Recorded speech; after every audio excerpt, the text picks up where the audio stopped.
সালামু আলাইকুম রহমতুল্লাহ। আশা করছি প্রত্যেকে ভালো আছেন। ভয়েস অফ মাস পিপুল থেকে আপনাকে স্বাগতম।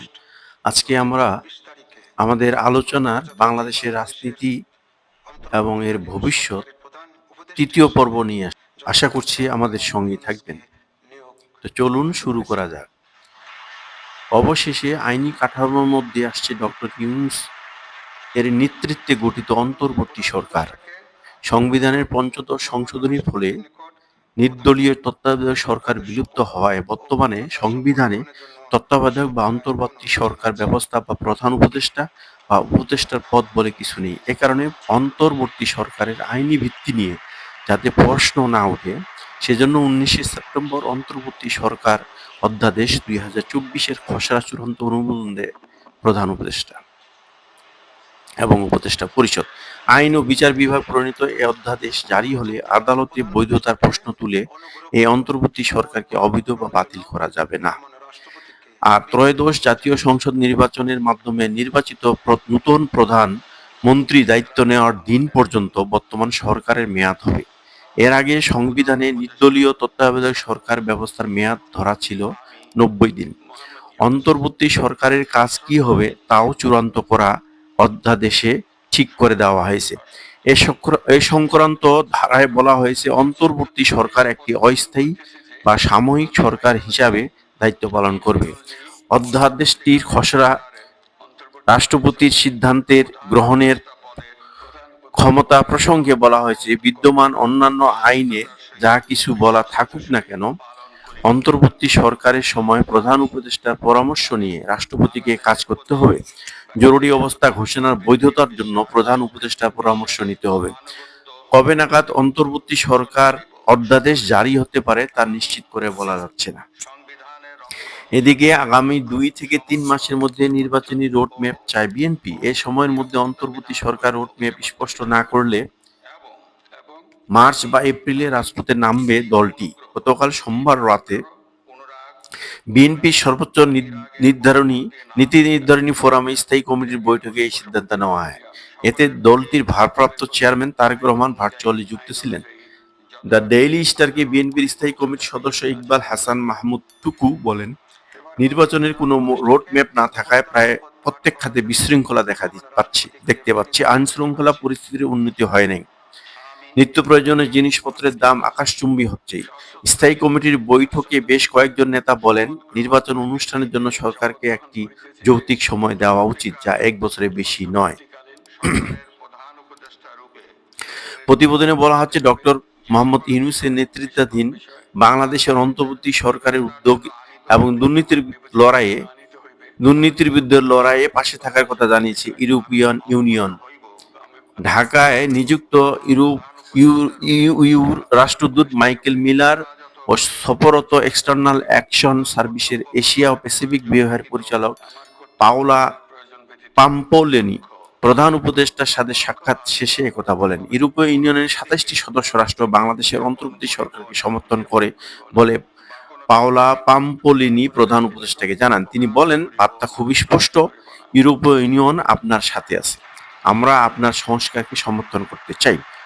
পাম্পোলিনি জানান, সংস্কার কাজের জন্য তহবিলের কোনো অভাব হবে না। বাংলাদেশের অন্তর্বর্তী সরকারকে কাজ সম্পন্ন করার জন্য প্রযুক্তিগত সহায়তা দেওয়া হবে। প্রধান উপদেষ্টা ইউরোপীয় ইউনিয়নের আন্তরিকতার জন্য ধন্যবাদ জানান। এদিকে জুলাই অগাস্টে ছাত্র জনতা রক্তাক্ত গণ উত্থানে গত 5ই অগাস্ট পদত্যাগ করে ভারতে পালিয়ে যেতে বাধ্য হন ইতিহাসের নিকৃষ্টতম স্বৈরাচার শেখ হাসিনা। পতন হয় 15.5 বছরের একনায়কতান্ত্রিক শাসনে। সেদিন গণভবন, সংসদ ভবন, প্রধানমন্ত্রীর কার্যালয় সহ দেশের গুরুত্বপূর্ণ স্থাপনা দখলে নেয় বিক্ষুব্ধ জনতা। 5ই অগাস্ট শেখ হাসিনা সরকারের পতনের পর 8ই অগাস্ট ডক্টর মোহাম্মদ ইউনূসকে প্রধান উপদেষ্টা করে অন্তর্বর্তী সরকার গঠন করা হয়। আজ এর 3 মাস পূরণ হলো। দায়িত্ব গ্রহণের পর থেকে দেশের বিভিন্ন সেক্টরে সংস্কারে মনোযোগ দিয়েছে এই সরকার। এ সরকার এমন একটা সময়ে রাষ্ট্রের দায়িত্ব পায় যখন দীর্ঘ স্বৈরাচার শাসনে দেশের সব সাংবিধানিক রাষ্ট্রীয় প্রতিষ্ঠানগুলো প্রায় ধ্বংসপ্রায়। আইন শৃঙ্খলা বিচার ব্যবস্থা একরকম ভেঙে পড়েছে। এ সময়ের মধ্যে অনেক বিষয় সফলতা পরিচয় দিয়েছে সরকার। বেশ কিছু গুরুত্বপূর্ণ পদক্ষেপ নেওয়া হয়েছে সরকারের পক্ষ থেকে। ক্ষমতা গ্রহণের পর প্রথম দিকে প্রশাসনের শীর্ষ পদে ব্যাপক রদবদল করা হয়। হয়েছে। রাষ্ট্রের কাঠামোগত গণতান্ত্রিক রূপান্তরের লক্ষ্যে প্রয়োজনীয় সংস্কারের জন্য বেশ কয়েকটি কমিশন গঠন করা হয়েছে। স্বৈরাচার সরকারের আমলে জালিয়াতির নির্বাচনের মাধ্যমে ক্ষমতা দখল করা স্থানীয় সরকারের কথিত জনপ্রতিনিধিদের অপসারণ করে সেই জায়গায় অস্থায়ী প্রশাসক বসানো হয়েছে। স্থায়ী প্রশাসক নিয়োগের কাজ চলছে বলে জানিয়েছেন সংশ্লিষ্ট মন্ত্রণালয়ের উপদেষ্টা। ব্যাংকিং খাত সংস্কারের জন্য আলাদা কমিশন গঠনের সিদ্ধান্ত নেওয়া হয়েছে। পদক্ষেপ নেওয়া হয়েছে পাচার হওয়া অর্থ দেশে ফেরত আনার। আওয়ামী সরকারের অবসানের পর মানুষের মধ্যে জেগে উঠে রাষ্ট্র সংস্কার অর্থনীতি পুনর্গঠন করে একটি বৈষম্যহীন গণতান্ত্রিক বাংলাদেশ গঠনের ব্যাপারে বিপুল আশা উদ্দীপনা। দীর্ঘ স্বৈরশাসনে দেশের প্রতিষ্ঠানগুলো ধ্বংসপ্রায়, আইনশৃঙ্খলা বিচার ব্যবস্থা ভেঙে পড়ে, রাজনৈতিক পৃষ্ঠপোষকতায় লুণ্ঠন, অর্থনীতিও বিপর্যস্ত। সেই জায়গাগুলো সংস্কারের জোরদার করা হয়েছে। প্রতিটি প্রতিষ্ঠানকে পুনর্গঠন করতে নেওয়া হয়েছে উদ্যোগ। এর মধ্যে রাষ্ট্রের বিভিন্ন খাতে সংস্কারের লক্ষ্যে 10টি সংস্কার কমিশন গঠন করা হয়েছে। তা হলো সংবিধান সংস্কার কমিশন, নির্বাচন ব্যবস্থা সংস্কার কমিশন, পুলিশ সংস্কার কমিশন, বিচার বিভাগ সংস্কার কমিশন, দুর্নীতি দমন কমিশন সংস্কার কমিশন, জনপ্রশাসন সংস্কার কমিশন, স্বাস্থ্য বিষয়ক সংস্কার কমিশন, গণমাধ্যম সংস্কার কমিশন, শ্রমিক অধিকার বিষয়ক সংস্কার কমিশন ও নারী বিষয়ক সংস্কার কমিশন। এছাড়া গুম সংক্রান্ত কমিশন অফ ইনকোয়ারির কমিশন গঠন করা হয়েছে। প্রতিটি সংস্কার কমিশন এর মধ্যে কাজ শুরু করে দিয়েছে। অন্তর্বর্তী সরকার দায়িত্ব নেওয়ার পর দেশের অর্থনীতি ঘুরে দাঁড়াতে শুরু করেছে। বিশেষ করে আন্তর্জাতিক বিশ্বে সরকারের প্রধান উপদেষ্টা ডক্টর ইউনূসের ব্যাপক গ্রহণযোগ্যতা অর্থনৈতিক দুরবস্থা কাটাতে প্রয়োজনীয় বৈদেশিক সাহায্যের ব্যবস্থা করতে সাহায্য করেছে। ইতিমধ্যে আন্তর্জাতিক দাতা সংস্থা, ঋণদাতা সংস্থা এবং বিনিয়োগকারীরা বাংলাদেশের প্রতি নতুন করে আগ্রহ দেখাচ্ছে এবং ইউনূস সরকারের পাশে থাকার অঙ্গীকার ব্যক্ত করেছে। প্রথম দিকে নানান চাপে ছিল ডক্টর ইউনূসের সরকার।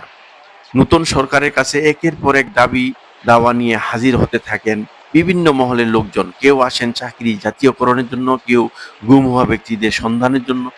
এছাড়া ঘটেছিল সব মব জাস্টিসের ঘটনা, শিক্ষকদের পদত্যাগ, সচিবালয়ে আনসারের অবরোধ কর্মসূচি, রাষ্ট্রপতি শাহাবুদ্দিনের পদত্যাগ নিয়েও বেশ কয়েকদিন আন্দোলন চলেছিল। শেষমেশ সেটা রুখতে সফল হন সরকার। সবই সামাল দিতে হয়েছে এই সরকারকে। এদিকে নির্বাচন ও সংস্কার নিয়ে টানপোড়েনের মধ্যেই শুরু হয়ে গেছে প্রধান উপদেষ্টার সঙ্গে রাজনৈতিক দল বিশেষ সংলাপে। নির্বাচনেই প্রাধান্য পেয়েছে তাতে। তারা এই সরকারের কাছে নির্বাচন ও সংস্কারের একটি রোডম্যাপ চেয়েছেন, কিন্তু অন্তর্বর্তী সরকার এখনো কোনো রোডম্যাপ দেয়নি। বিশ্লেষক ও রাজনৈতিক দলের নেতারা অন্তর্বর্তী সরকারের জন্য দুটি কমন চ্যালেঞ্জের কথা বলেছেন। তা হলো দ্রব্যমূল্য এবং সাধারণ মানুষের নিরাপত্তা। এবং এর বাইরে সংস্কার, নির্বাচন ও রাজনৈতিক চ্যালেঞ্জের কথা বলেছেন তারা। এছাড়া নতুন সরকার আওয়ামী লীগের দলীয় দিবস বলে 8টি জাতীয় দিবস বাদ দিয়েছে। দিবসগুলো হলো ঐতিহাসিক 7ই মার্চ, 17ই মার্চ জাতির পিতার জন্মদিন, জাতীয় শিশু দিবস, 5ই অগাস্ট শহীদ ক্যাপ্টেন শেখ কামালের জন্মদিন, 8ই অগাস্ট বেগম ফজিলাতুন্নেছা মুজিবের জন্মদিন, 15ই আগস্ট জাতীয় শোক দিবস, 18ই অক্টোবর শেখ রাসেল দিবস, 4ই নভেম্বর জাতীয় সংবিধান দিবস এবং 12ই ডিসেম্বর স্মার্ট বাংলাদেশ দিবস। তথ্য সম্প্রচার উপদেষ্টা নাহিদ ইসলাম এই দিবসগুলো বাতিলের পক্ষে যুক্তি দেখিয়ে বলেন, আওয়ামী লীগের দলীয় দিবসগুলো জাতীয় দিবস হিসাবে চাপিয়ে দেওয়া হয়েছে। এগুলো জাতীয় দিবস হওয়ার মতো নয়। এদিকে জুলাই অগাস্ট গণহত্যা নিয়ে বিচার কাজ শুরু করে দিয়েছে আন্তর্জাতিক অপরাধ ট্রাইব্যুনাল। গণহত্যার মামলা হাসিনার বিরুদ্ধে গ্রেপ্তারি পরোয়ানা জারি করা হয়েছে। এছাড়া পৃথক অভিযোগে শেখ হাসিনা, ওয়াজেদ জয়, সাবেক মন্ত্রী ওবায়দুল কাদের, আসাদুজ্জামান কামাল, আনিসুল হক, দীপুমণি, আকম্ম মোজাম্মেল হক 45 জনের বিরুদ্ধেও একই আদেশ দেন ট্রাইব্যুনাল। বৈষম্য বিরোধী ছাত্র জনতার আন্দোলনে গণহত্যা ও মানবতা বিরোধী অপরাধের অভিযোগে আন্তর্জাতিক অপরাধ ট্রাইব্যুনালে অর্ধশতাধিক অভিযোগ জমা পড়ে। এখানে সাবেক প্রধানমন্ত্রী শেখ হাসিনা, তার মন্ত্রিপরিষদের সদস্য, 14 দলীয় জোটের শরিক দলের নেতা, পুলিশের তৎকালীন আইজি সহ বেশ কয়েকজন সদস্য, র্যাবের তৎকালীন ডিজি, আওয়ামী লীগ, ছাত্রলীগ, যুবলীগ নেতাদের আসামি করা হয়। অন্তর্বর্তী সরকারের দায়িত্ব গ্রহণের 3 মাস পূর্ণ করার পর সফলতার পাশাপাশি কিছু ব্যর্থতা লক্ষ্য করা যায়। 3 মাস পেরিয়ে যাওয়ার পরও প্রশাসনের গতি ফেরেনি। শৃঙ্খলা ফেরাতে নানা পদে ব্যাপক রদবদল হলেও একাধিক মন্ত্রণালয়ে সচিব নেই। 2.5 মাস পেরিয়েছে, ঢাকা রংপুর বিভাগে কমিশনার এবং 8 জেলা ডিসি ছাড়াই। পুলিশে ব্যাপক রদবদল হলেও কাজে গতি ফিরেনি। বলা যায় পুলিশ এখনো এক ধরনের নিষ্ক্রিয়। ট্রাফিক পুলিশ নিষ্ক্রিয়তার কারণে ঢাকায় অসহনীয় যানজটের ভোগান্তি নিয়ে চলছে মানুষ। এছাড়া সরকার বাজারে সিন্ডিকেট ভাঙতে কিছু পদক্ষেপ নিয়েছে, যদিও সেটা দৃশ্যমান নয়। চাঁদাবাজি, দখলদারের সঙ্গে রাজনৈতিক সংশ্লিষ্টতা থাকলেও এগুলো নিয়ন্ত্রণের দায়িত্ব সরকারের। সরকারের সে ব্যাপারেও কার্যকর ভূমিকা দৃশ্যমান নয়। প্রত্যেকে ভালো থাকবেন। আসসালামু আলাইকুম। জ্ঞাপন করিব না বা কোনো ব্যক্তির নিকট প্রকাশ করিব না। ধন্যবাদ।